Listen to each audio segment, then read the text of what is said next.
हम पूनम कौन अपन मिथिलापन मैथिली चैनल में सबके प्रणाम करै छी। आइ हम एकटा सामा के गीत गाबऽ जा रहल छी। नीक लागत गीत के लाइक करब, कमेंट में जरूर लिखब अहाँ सबके केहन लागल से, और चैनल के सब्सक्राइब कर।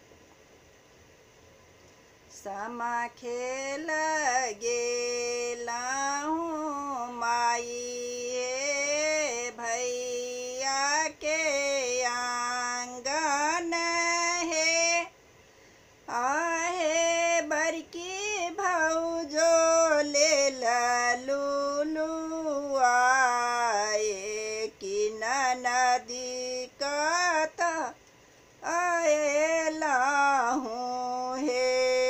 सामा खेल गेलाहूँ माई हे भैया के आंगन है, आहे बड़की भौजो ले लुलुआ नदी कत आएलाहूँ हे। जूनी लुलुआ से बड़की भौजो जूनी पारू गारी, आहे जबत रहतई माए बापक राजम, ताबत खेलब सामा हे।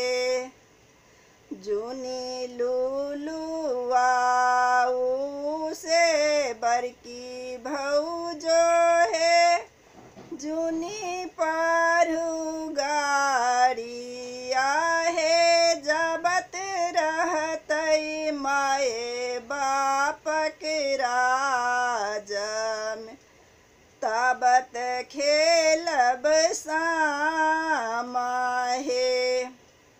आहे माए बाप राज जहिया छूटी जैतै, हमारो छूटी जैत तोहर आंगन हे। आहे माए बाप के राज जहिया छूटी जैतै, हमरो छूटी जैतै तोहरो आंगन हे।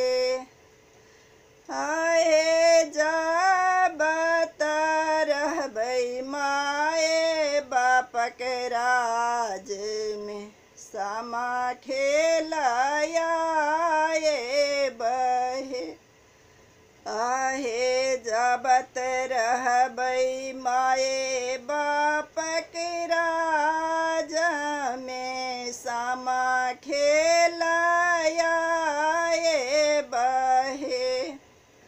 आहे तबा बचन सुनलनि मोर भैया, मारा लगली बरछी घुमाए की बहिन मोर पाहुन हे।